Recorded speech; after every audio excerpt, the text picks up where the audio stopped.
ububona apera ibintu biyibaho abantu bagashaka kubigira urwenya bagashaka kubyoroshya. Dore nkubwira ikibazo kiri mu Rwanda. Akenshi abasifuzi kubera ukuntu bamaze kwishyiramo icyo kintu ngo aperi iyo uyihaye penalty bavuga ko yahawe nyinshi, iyo utayihaye indi karita bavuga yuko uyi mu mutuku. Icyo gishyira abantu muri position nanone iyo kumva ko aperi isa naho ku ruhande rumwe ihabwa faveri cyane nubwo ari ibyo ku rundi ruhande, hanyuma n'ibyo yari ikwiye rimwe na rimwe ikabibura. Sinzi niba biri kumvikana.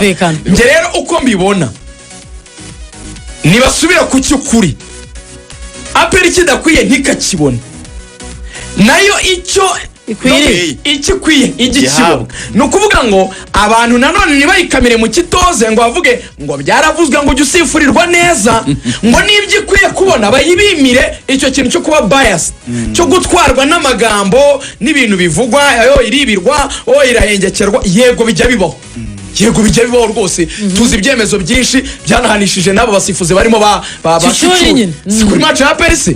Yego Aperi nta wavuga yuko match ya Mukura Aperi yahuhiwemo. Byaragaragaye.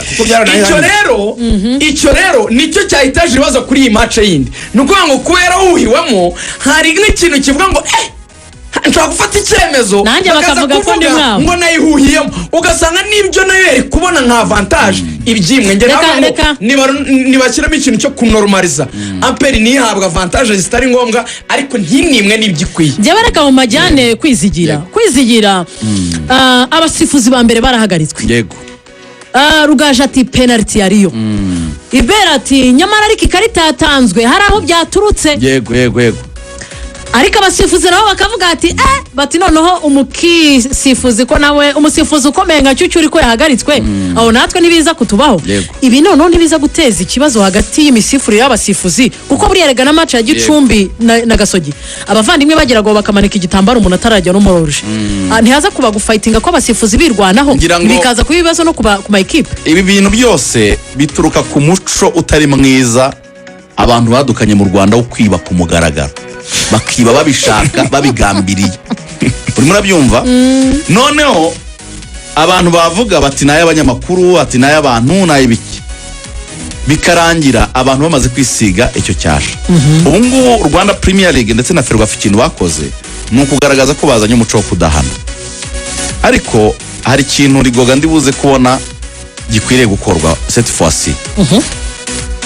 Abasifuzi ni bakora akazi kabo ko bagakwiriye kugakora, bikureho igitutu, bikureho pressure, bakore jijuma uko babibona. Mu gufatirwa ibihano kw'abasifuzi nabo byiganwa ubushishozi, bongere basubire kongera gutekereza ibi bintu yakoze biri intentional, yabikoze abigambiriye cyangwa habaye kwibeshya nk'umuntu, na bya bindi nabyo byongere byigweho kugira ngo niba abasifuzi batatu bagiye kuregwa muri juru nimwe ngo ntabwo twarebye ibyirubavu wenda wenda ntihaburamo akayensida ugasanga abantu bose bagiye kuba wamungana igiye kuba baruwa ligue. Ntabwo ikintu agomba kuba balance, hafatwe ibyemezo bikwiye, abasifuzi bikebuke bafata ibyemezo bijyanye n'amategeko biza, ntihabeho kubitisha inyundo. Ariko nanone ngiye kwizigira ahantu tutemeranya. Iyo ushatse kuregeza ukavuga ngo uyu yabikoze nkana ntiyabikoze nkana ngo nta vari hari uza akantu ngiyemo kaba keza ibe kuko tuzi ko tufite ikibazo gikomeye mu misifurire. Kariya kantu Fabrice yazanye ngende kugakunda nabanza kandi abantu abanze bajya ku murongo none azabone kugenda regeza gake gake.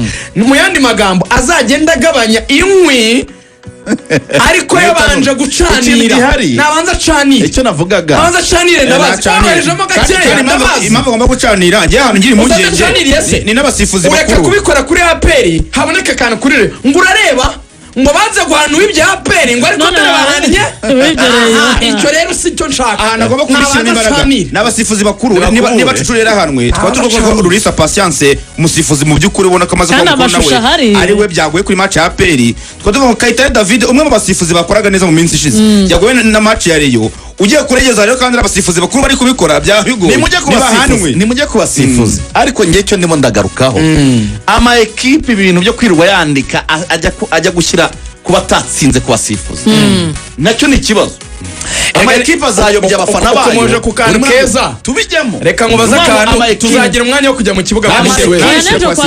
equipe izazinanirwa gutsinda ma ni nacyo kizaba nirangiza ifate amabaruwa yandike igamije kuyobya abafana bayo ngo watsinze hakiri kare ugatsinda ibitego 3 ukimwa kimwe ukajya kurega uburenganzira bwawe ariko n'amanota mwaretse nkababaza akabazo kari simple uragasubiza gukina match zingahe ibe match 3 afite ibitego bingahe imaze gutsinda muri champion ibitego 3 aperi ibitego 3 muri match 3 no kuvuga ngo nimuze ndengo y'igitego kimwe ariko raga ushyizamo kimwe ubwo wahita ugikuramo kubera yinjizwa kimwe umva rero nkubwira icyo bisobanuye niba aperi ishobora gutsinda ibitego 3 muri match 3 iyo ni mpuzandengo iri hasi cyane itimbwira ngo coach nyabuneka shyira imbaraga mu kubaka ubusatirizi bwawe.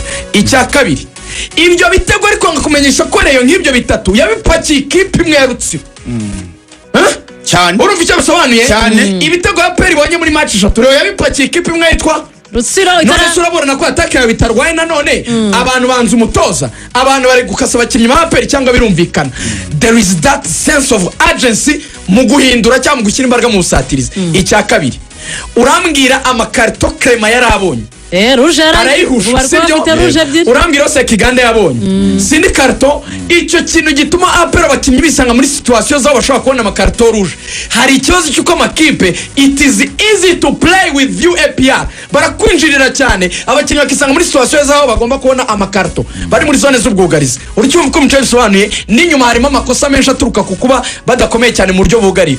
Njya nkabisoza mvuganya aperi ubundi ngo akaba afite inota rimwe ya aperi nyamukandagira mu kibuga nyamukandagira mu masegonda 10 asigaye wakongera ukagira cya gitinyiro ukuba kusatirize n'ubwugarizi bukomeye kikarasi mituje aya mabaruwa ukayerekera Bugesera waretse ndinyakandika ndinyazandika dutahe ntabwo nzi ko hakiri kare na aperi yandika amashi polisi twaba. Hanyuma kandi ikipe ya APR nyuma y'umukino rwose umaze kurangira amasaha y'ijoro ndatekereza ari na bamwe bari bamaze kuryama bahita basohora itangazo bagira bati turabizi ko mubabaye kandi birumvikana ntabwo twabonye umusaruro ukwiye ku mukino waduhuje na Kiyovu Sport uyu munsi.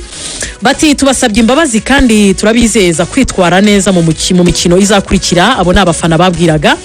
Ikindi bati benshi muri twe twabonye mwagaragaje impungenge ku byemezo by'umusifuzi w'umunsi birimo penalty ikwiye twimwe n'ikarita y'umutuku idakwiye yahawe umukinnyi wacu ngo bavugaga Sekiganda.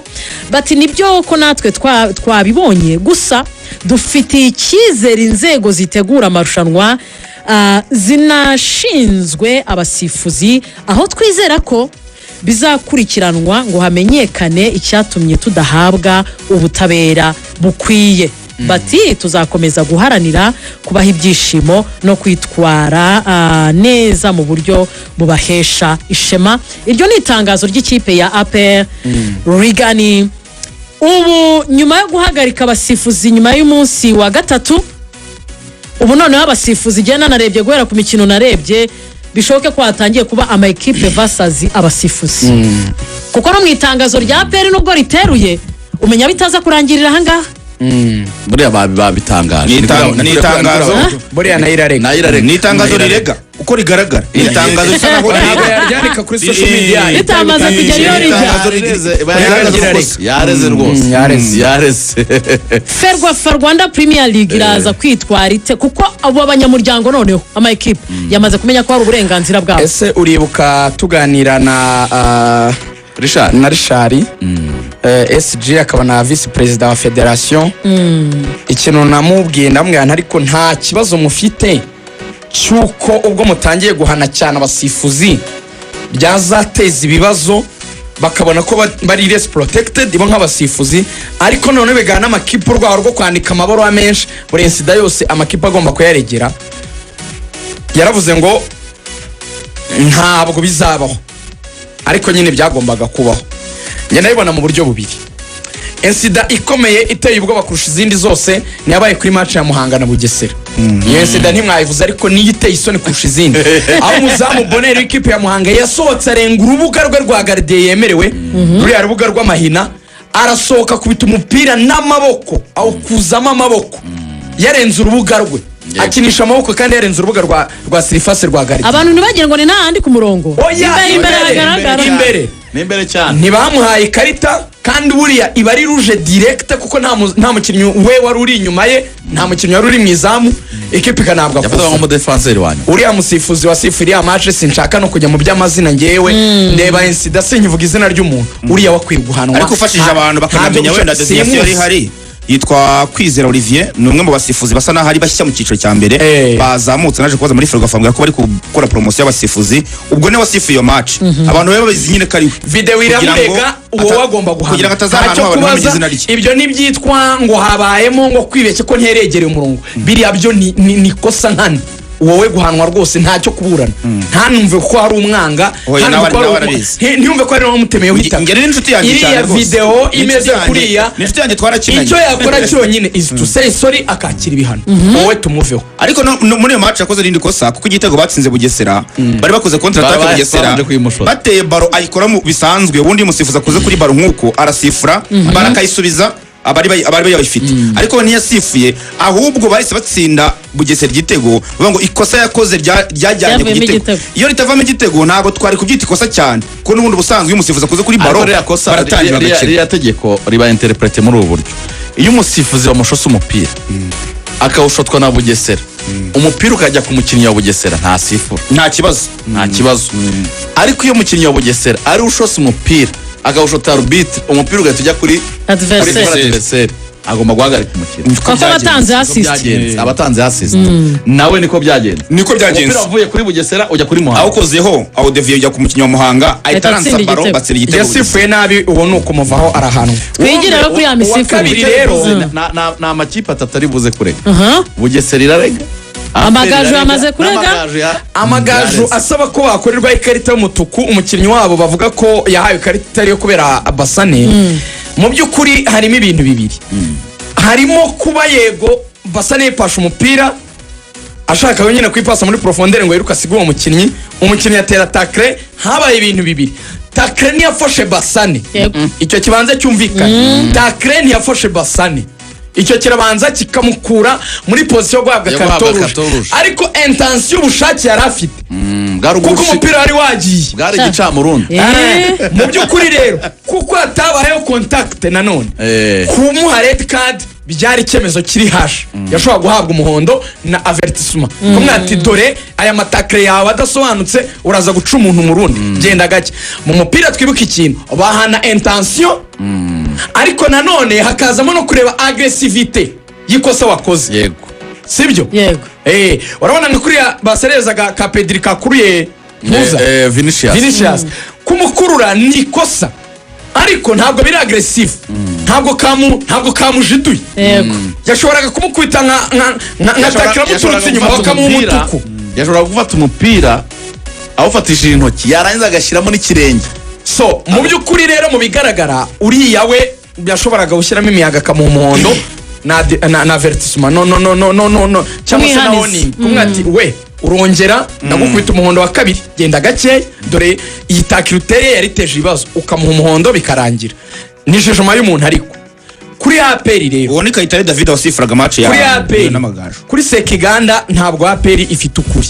Sekiganda yakuriye umuntu ntibyakunda ashaka kumufata, barakomeza barirukanka, Sekiganda amuturuka inyuma amusitaraho cyangwa aramukandagira bituma undi yisobeka aragwa. Bihura nuko yari yabonye umuhondo wa mbere ahubwo ari abantu bakweshoningaga ubu wa kabiri umutu. Umva icyo APR ivuga. APR ivuga ko ikosa rya Sekiganda bagomba kuba babanje gusifura Rukundo pa play kuko yari yakora ikosa ruboneka. Nicyo APR ivuga kuri ira baro pa play yazamukanye, ivuga ko babanje korera ikosa ruboneka ngeze mfite n'ikibazo aho ngaho. Aho APR yibwanye nkora conclusion yanjye, aho APR yasifuriwe nabi yibwe. APR imwe penalty ya nyayo yari penalty 1600%. Yakubiswe neza urebye video, yakubiswe ukuguru ntabwo umukinnyi wa Kiyovu yakoze no kuri baro umukinnyi wa APR Omedi yazamuye umupira agiye kuwutera undi aho kugira ngo akure umupira akubita ukuguru kwa Omedi muri box ni penalty ntacyo kubaza iyo udakeneye umupira ugakubita ukuguru ni clear penalty ariko dare ikibazo rero kiri kuva ubu bona APR ibintu biyibaho abantu bagashaka kubigira urwenya bagashaka kubyoroshya dore nkubwira ikibazo kiri mu Rwanda